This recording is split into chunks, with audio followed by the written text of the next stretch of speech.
À la une de cette édition, commémoration de la fête du travail, la fête internationale des travailleurs célébrée chaque 1er mai à travers le monde entier. Au Mali, l'événement est placé sous le signe de la paix et de la cohésion sociale. Les différentes centrales syndicales ont tenu des conférences débats, une façon de rendre hommage à tous les travailleurs. Et sur un tout autre plan, dans la Venise malienne, tenue d'un forum sur la laïcité et la liberté de religion. L'initiative est du Conseil régional de la jeunesse en collaboration avec l'Union des jeunes musulmans du Mali. Le forum regroupe une centaine de participants de la commune urbaine de Mopti.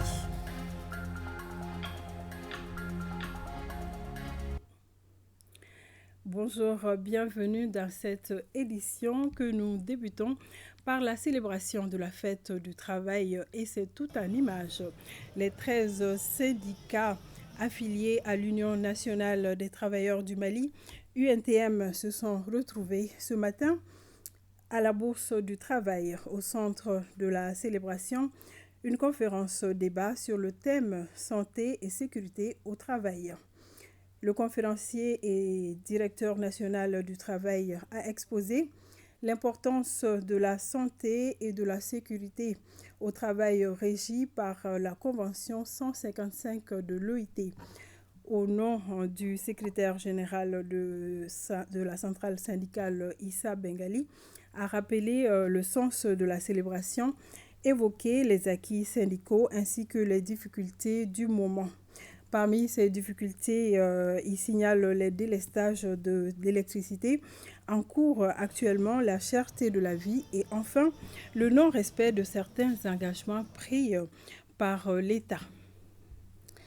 Il a par ailleurs salué la montée en puissance des FAMA avant de s'incliner devant les mémoires des victimes de terrorisme.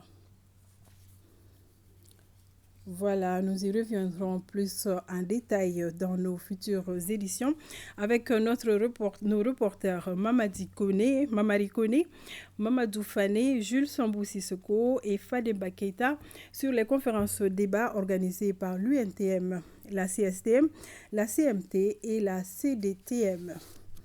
Et dans le même registre, hier soir, Mme Diawara Awapol Diallo, ministre du Travail, de la fonction publique et du dialogue social, était l'invitée du 20h. Elle a saisi l'occasion pour rendre un hommage mérité aux partenaires sociaux. Suivons son entretien avec Ibrahim Traoré. Les centrales syndicales ont décidé de fêter vraiment ce 1er mai en mettant l'accent sur la sensibilisation, la mobilisation, sur les conférences, débats avec plusieurs thématiques qui ont trait aux conditions de travail et de vie. Comme les centrales syndicales ont eu à le dire, ce 1er mai est l'occasion pour eux de jeter un regard sur les acquis qui ont été déjà accomplis et ensuite, surtout en matière de droit de travail, mais aussi et surtout d'explorer les perspectives pour l'avenir. Donc, pour nous-mêmes, dans cette recherche de paix et de cohésion sociale, le gouvernement a privilégié et continue à privilégier le dialogue social. C'est le dialogue social qui est notre défi permanent au niveau du gouvernement. Et le dialogue social est une nécessité évidente pour tout le monde d'aboutir à un développement durable. Ce dialogue social constitue donc un moyen pour nous de réalisation du progrès économique à travers la consultation et l'adhésion aux politiques sociales, toutes choses qui concourent à la consolidation de la paix. Voilà, la ministre du Travail, de la fonction publique et du dialogue social s'exprimait sur le plateau du 20h, toujours à l'occasion de la fête du travail. Pas de défilé ni d'uniforme cette année, on l'a dit. Les 4 centrales syndicales du Mali ont toutefois tenu des conférences débats sur différents thèmes en rapport avec l'historique de la date et les conditions socio-professionnelles des travailleurs. Cette façon de fêter est surtout motivée par la situation socio-politique de notre pays qui, selon les responsables des centrales syndicales, doit amener chaque Malien à plus de sacrifices en vue de la sortie de crise. Suivons plutôt le reportage de Modibo Mariko. Le 1er mai ou la date historique d'un sacrifice qui n'aura pas été vain. Le sacrifice des 200 000 travailleurs américains en 1884 et qui nous vaut aujourd'hui d'avoir 8 heures de travail journalier notamment. Le monde entier commémore cet anniversaire et au Mali cette année, les différentes centrales syndicales entendent respecter la tradition. Le contexte socio-politique et puis surtout sécuritaire. Ce n'est pas le moment aussi qu'il faut faire des défilés parce qu'il faut que nous soyons tous vigilants. Nous, en tant que responsables, sachant déjà que c'est nos travailleurs qui sont aux confins du pays et qui sont confrontés à ces difficultés, alors il ne sera pas bien de faire un défilé, du moins que certaines personnes sont en train de souffrir. Il y aura des activités, il y a des activités qui sont prévues. Il y a déjà une conférence de presse qui est prévue. Et cette conférence de presse aussi est accompagnée aussi d'une thématique aussi qui serait développée pour le travail, sécurité en milieu du travail. Il y a aussi une activité phare qui est la Coupe Corpo. La Coupe Corpo, vous savez, on va l'organiser cette année toujours, mais peut-être le lancement sera un peu différé. Au lieu que ce soit le 1er mai, on va le faire vers le 19 mai. Nous avons estimé qu'il fallait, quelles que soient les difficultés, aller au moins à un minimum d'activité. Autant à Bamako que dans nos coordinations régionales. Nous essayons d'organiser une conférence sur un certain nombre de thèmes d'actualité, comme la protection sociale, comme le harcèlement dans le monde du travail, et surtout comment amener les travailleuses et les travailleurs du Mali à s'approprier de la nouvelle constitution. Une conférence de sensibilisation sur le devoir syndical. Une conférence pour mettre le doigt sur les différents problèmes qui sont aujourd'hui en train de miner le monde syndical. Le 1er mai, on le met dans le cadre de la paix et de la cohésion sociale, compte tenu du contexte social même du pays. Il y aura une conférence débat, Inch'Allah, le 1er mai de la CDTM. Une commémoration à minima, situation sociopolitique du pays oblige, une façon pour les 4 centrales de s'inscrire dans la dynamique des orientations politiques prises par notre pays, mais aussi de participer à la réussite de la transition. Et retrouver sa souveraineté nationale, et je dis, quelque part, c'est un combat dur que nous devons ensemble mener. Donc, il est normal qu'un responsable, travailleuses et travailleurs, prennent conscience davantage de la situation actuelle et que par rapport à ça, chacun apporte sa pierre, comme on a dit, à l'édifice pour construire un nouveau Mali. Et la crise est là, puisque nous avons demandé une unité nationale, et même pense aussi au travail, que de façon concertée, qu'on puisse aller sans aller peut-être à l'empoisonnement du climat social. Face à cette crise, je pense que tout le monde est interpellé. Et là également, il faudra aussi que ceux-là même qui sont là, qui veulent nous aider, qui sont venus en droit pour nous aider le Mali, il faudra qu'ils jouent aussi le franc jeu. Quand on parle de trêve, nous on dirait que la CDTM n'a jamais déposé un préavis de grève. Donc c'est pour dire qu'on est en phase avec les réalités du pays. Il y a des moments à toutes choses. Quand ça ne va pas, ça ne va pas. Donc quand ça ne va pas dans le pays, il n'y a plus de syndicats, il n'y a rien d'autre. On doit se mettre ensemble, se donner la main et faire tout pour que ça aille. En ce moment, après, les revendications et les doléances pourront venir. Nous sommes dans l'apaisement. Le syndicalisme dans un pays à pouvoir d'exception est un syndicalisme qui a ses limites. Est un syndicalisme qui devrait avoir plus de responsabilités, qui devait avoir dans son devoir beaucoup plus la construction nationale. Un anniversaire fêté sobrement qui n'empêche en aucune façon les organisations syndicales de viser et atteindre un de leurs objectifs qui est de faire le bilan des activités et par la même occasion de réfléchir sur comment mieux envisager l'avenir. Les centrales syndicales notent pour cela des acquis qu'elles comptent consolider. On a un bilan positif, on a eu des syndicats affiliés. On avait déposé un cahier de doléances au niveau du département de la fonction publique. On a eu satisfaction. Nous, nos acquis se résument peut-être au protocole, au PV de considération du 5 février 2021. Parce que comprenez qu'après ça, il n'y a pas un autre accord. Donc, il y avait des points qui étaient là. Je vous rappelle encore qu'il y avait 9 points avec 32 sous-points. Et que c'est sur le point on a là-dessus, on entend rendre sur la mise en œuvre. Mais il faut reconnaître quand même qu'il y a une lenteur. On n'a pas signé de chèque en blanc avec les autorités. Pas du tout. Ce n'est pas à l'ordre du jour actuellement. Mais nous observons, de par la vision que ces autorités se sont données, voir comment nous allons accompagner l'ensemble pour quelque part une seconde libération de notre pays. Pour que les Maliens redeviennent eux-mêmes, le Mali revienne aux Maliens. Nous nous attendons à ce que le gouvernement, en fonction de ses capacités, ait respecté ses engagements qu'il a signés avec les partenaires sociaux. On réussit 80% de nos revendications sans monter au niveau supérieur, au niveau de l'État. Nous le plaçons sous le signe de la responsabilité, tant de la responsabilité des syndicats que de la responsabilité de l'État. C'est un anniversaire qui aura donc le mérite cette année de rassembler travailleurs, patrons et pouvoirs publics. Une union sacrée autour d'un nombre de défis qui, espère-t-on, seront pour très bientôt de mauvais souvenirs. Vive les travailleurs. Je vous le disais dans les titres, en 5e région, le Conseil régional de la jeunesse en collaboration avec l'Union des jeunes musulmans du Mali et le collectif des intellectuels chrétiens viennent d'initier un forum. Objectif, informer les jeunes sur le sens de la laïcité et la liberté de religion. De Mopti, le compte-rendu de Boubacar Sankari. Quelle compréhension de la laïcité au Mali?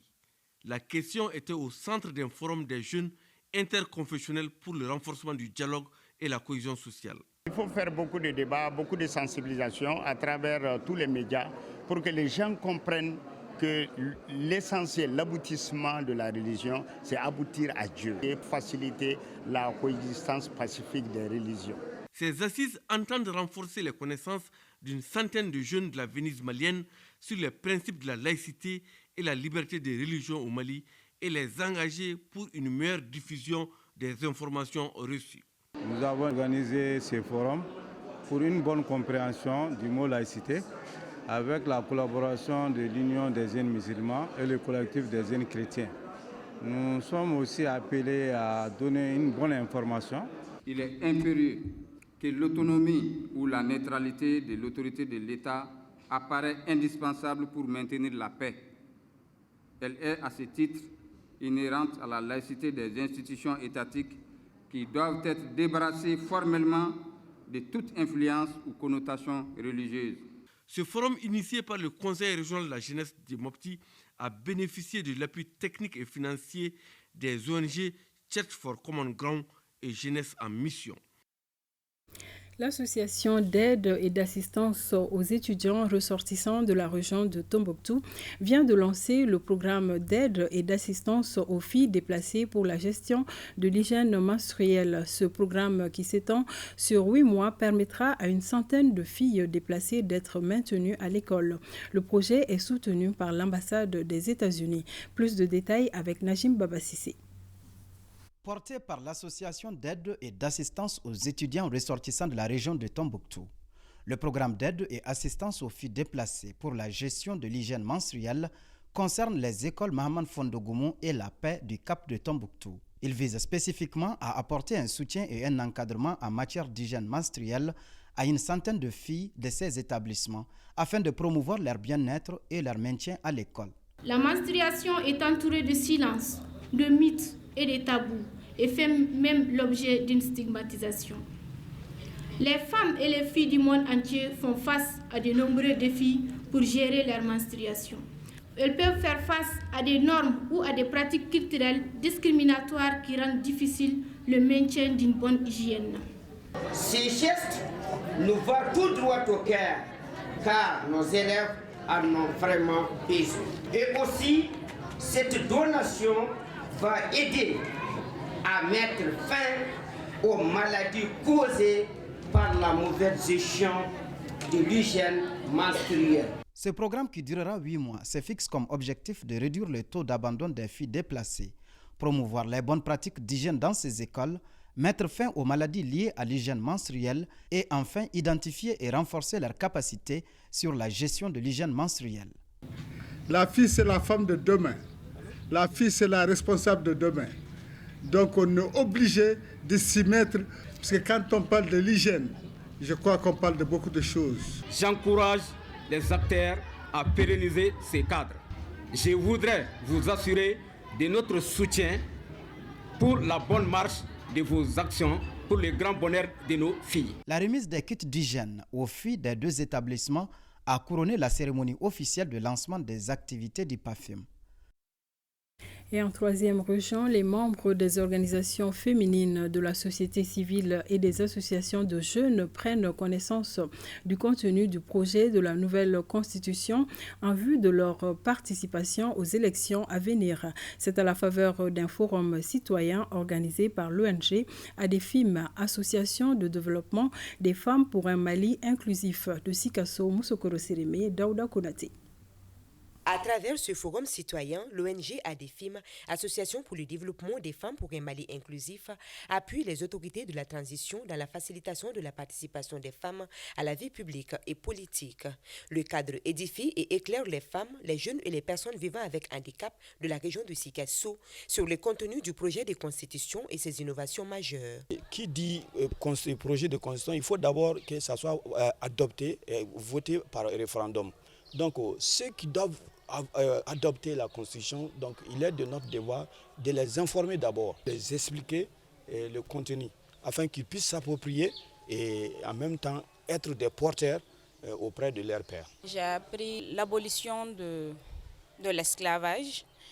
J'ai appris qu'il y avait une lutte contre le travail des enfants et aussi que les détenus avaient le droit aux soins. Le forum de Sikasso se tient à un moment où notre pays se prépare à entrer dans un vaste processus électoral et référendaire. Il y a toujours des embrouilles, il y a toujours des problèmes au niveau des élections. C'est parce que c'est mal organisé. Et l'organisation, on attribue ça des fois aux structures. Mais non, des fois, c'est les gens qui ne savent pas ce qu'ils doivent faire. Ça nous facilite le travail. Cette rencontre d'information et de sensibilisation s'inscrit dans le cadre de la mise en œuvre des activités du programme Émerge. Elle bénéficie du soutien des partenaires NDI, USAID, Coopération Suisse et Royaume du Danemark. Ouverture au Palais de la Culture Amadou Ampateba du festival Siriwere Fini.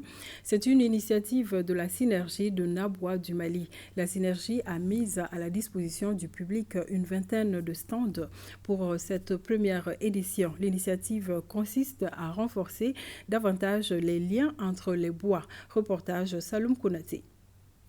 Parenté à plaisanterie, facteur de paix et de la cohésion sociale, c'est le thème de la première édition du festival Siriwere Fini de la Synergie des Nabwa du Mali.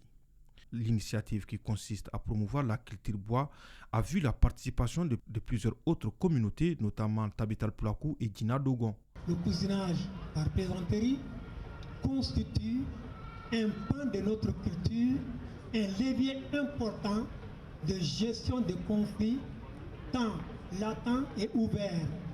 Et en cette période de crise, nous estimons que nous devons utiliser de façon intelligente cet outil qu'est la plaisanterie. Des chants de gloire symbolisant la bravoure des bois et l'historique de la guerre de 1915-1916, devenue la révolte des bois, ont été les temps forts de la cérémonie. Nous voulons faire du festival Siriwere Fini un espace de rencontre et d'échange entre les communautés du Mali, d'une part, et entre celles du Mali et les pays voisins d'autre part. Cette première édition, placée sous le thème Parenté à plaisanterie, facteur de paix et de cohésion sociale, se veut une contribution de la communauté Bo du Mali à travers la synergie Nabwa du Mali pour la restauration de la paix et de la cohésion sociale au Mali. Elle se veut aussi un cadre annuel d'expression artistique et de valorisation du patrimoine culturel, un événement qui entend jouer sa partition dans la sauvegarde et la promotion des expressions culturelles et l'échange à travers le dialogue interculturel. Il est aussi un créneau idéal de transmission intergénérationnelle des savoirs et valeurs endogènes. Cette première édition du festival Siriwere Finu se tient du 28 au 30 avril au Palais de la Culture à Madouan-Pateba. Voilà, c'est ce qu'on pouvait retenir de cette édition que j'ai eu le plaisir de vous présenter. Merci de nous avoir suivis. L'information principale, la commémoration du 1er mai. Ce lundi, très bonne fête à tous les travailleurs du Mali et du monde entier. Et à demain 13h, s'il plaît à Dieu.